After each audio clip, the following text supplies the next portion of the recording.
안녕하십니까. 이번 시간에도 암 환자는 암으로 죽지 않는다는 제5부로 말씀드려 보도록 하겠습니다.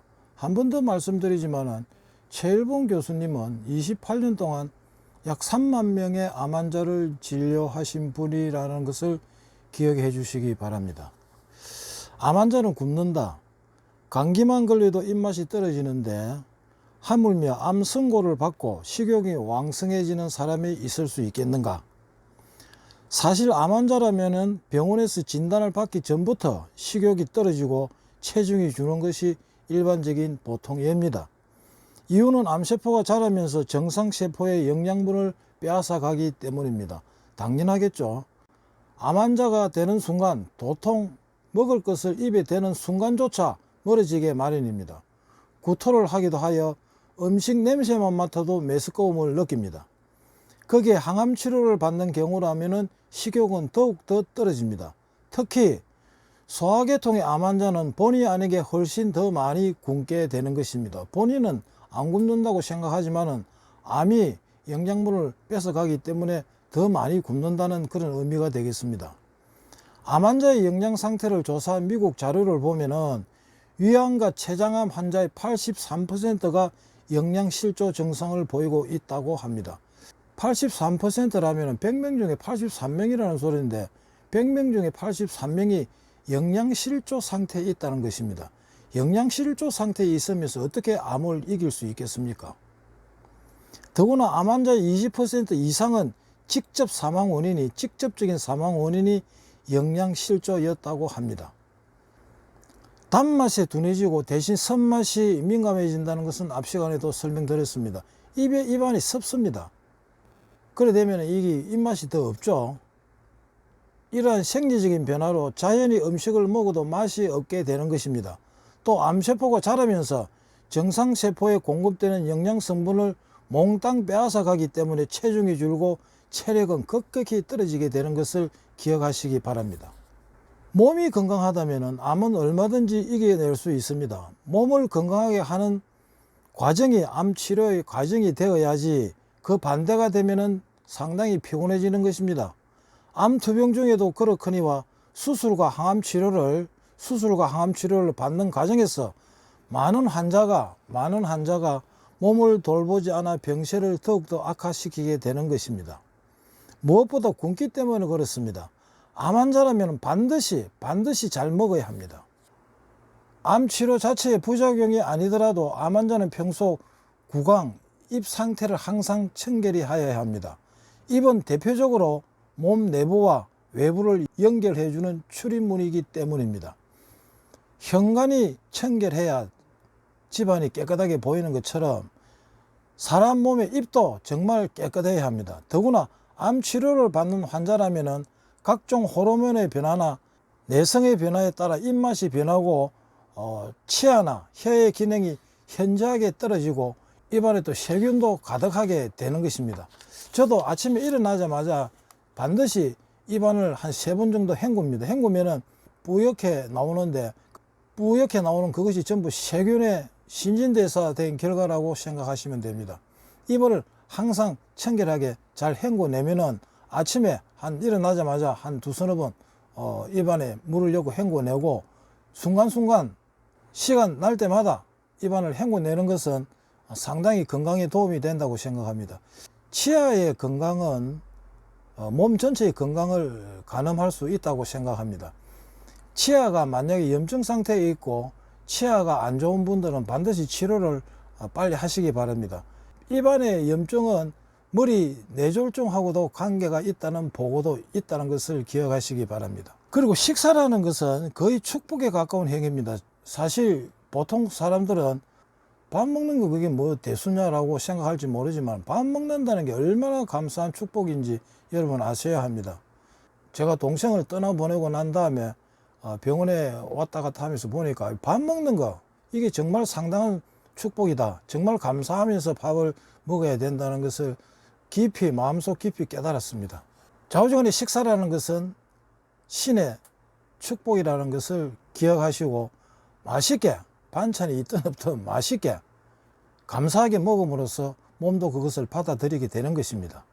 암 환자라면 여러 가지 정보에 익숙해야 합니다. 정보를 많이 가지고 있어야 됩니다. 그래서 암에 관련되는 여러 가지 책을 구해 꼼꼼히 읽은 후에 자신에게 맞는 식단을 짜는 것도 암을 이기는 방법이라고 확신합니다. 결국에 암 환자의 성패는 이기고 지는 것은 삶에 대한 강한 의지가 있느냐 없느냐에 달려 있는 것입니다.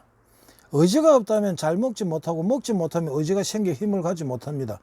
여러분, 사실 정신과 육체는 분리할 수 없지 않습니까? 정신이 강하면 육체도 강해지고 정신이 약하면 육체도 약해지는 것입니다. 그러므로 의지가 있다면 잘 먹을 것이고 충분한 에너지를 얻어모으면 다시 삶의 의지를 가지고 힘차게 나아갈 수 있는 것입니다. 면역 기능의 상승이라는 효과까지 누린다면 암의 치료의 길은 훨씬 밝아집니다. 의지, 신념, 그런데 이 신념은 인내를 반드시 필요로 합니다. 어느 정도 신념을 가지다가 몇 개월이나 1년 만에 그 무기력 상태가 되면은 그 인내력이 없는 것이죠. 암 환자든 우리가 보통 건강하게 사는 사람이든 인내가 필요합니다. 인내라는 것은 참고 견디는 것을 말합니다. 그 나이가 들수록 건강에 대해서 어떤 신념, 인내를 포함한 신념을 가지고 있어야만이 건강을 이 세상 떠날 때까지 잘 활용할 수 있다는 것입니다. 암은 의학적으로도 완전히 깨끗이 죽었는지 아닌지는 절대 알 수가 없습니다. 우리 몸의 특정 부위에 10만 개 이상의 암세포가 있어야 현대의학으로 감지할 수 있기 때문입니다. 그 이하는 있어도 알 수가 없습니다. 그러기에 암을 다 없애겠다는 생각은 섣불리 갖기보다는 오히려 암과 같이 동행해야 된다는 생각이, 그러한 마음이 상당히 중요한 것입니다. 암과 싸우지도 말고 암을 무시하지도 말아라, 그런 뜻이 되겠습니다. 누구나 암 판정을 받으면 가슴이 덜컥 내려앉습니다. 다리에 힘이 풀립니다. 정신이 혼미해집니다. 그동안 살아온 삶이 주마등처럼 내리를 스치며 눈물이 핑 돌게 되기도 합니다. 마치 자기 인생에 막을 내리는 것처럼 허망하고 허탈한 심정을 가득 안고 집으로 돌아가게 됩니다.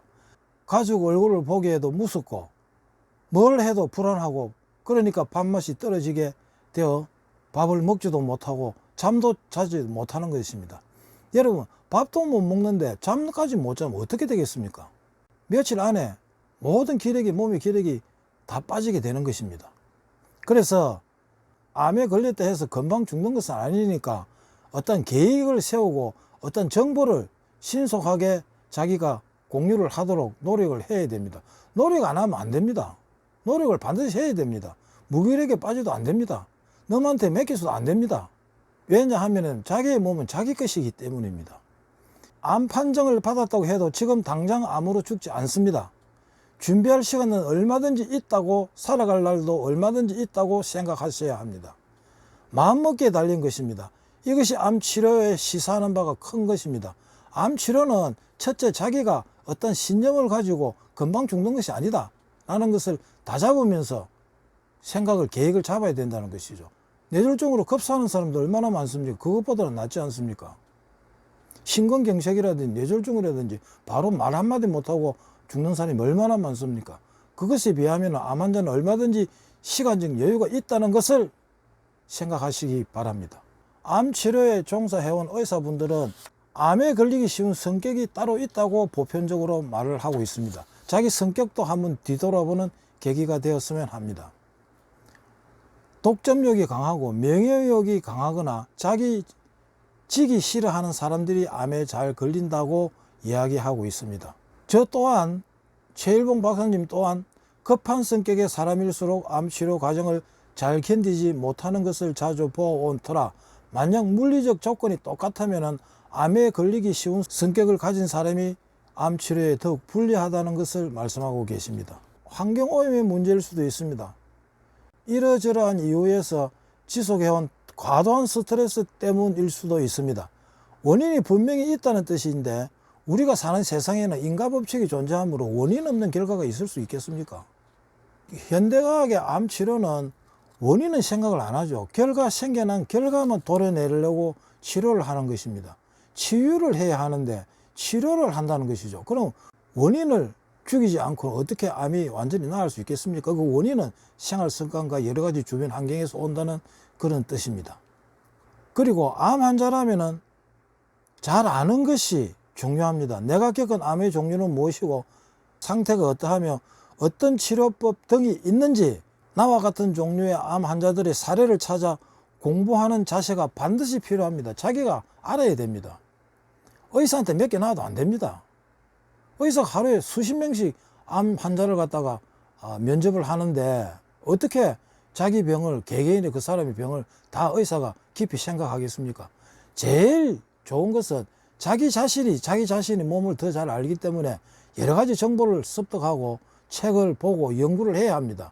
의사만 너무 믿지 마십시오. 정말 안타까운 경우를 저도 많이 보았습니다. 조금만 시간을 투자하면 암에 관련 좋은 정보를 얼마든지 얻을 수가 있습니다. 인터넷에 암 환자 모이는 방이 있지 않습니까? 공부를 하며 의사와 상담하면서 대처해야 좋은 결과가 반드시 나올 수 있습니다. 어느 암은 어느 병원의 어느 의사가 전문적인지 살펴보고 나서 병원을 선택한다든지, 그리고 내 체질에는 어떤 음식이 좋은지, 어떤 생활 습관이 필요한지도 메모하고 연구하는 자세가 필요한 것입니다. 오늘은 여기서 마치도록 하겠습니다. 여러분, 암 환자든지 암 환자가 아니더라도 자기 몸은 자기가 관리해야 된다는 것을 잊지 말기를 간절히 바랍니다. 감사합니다.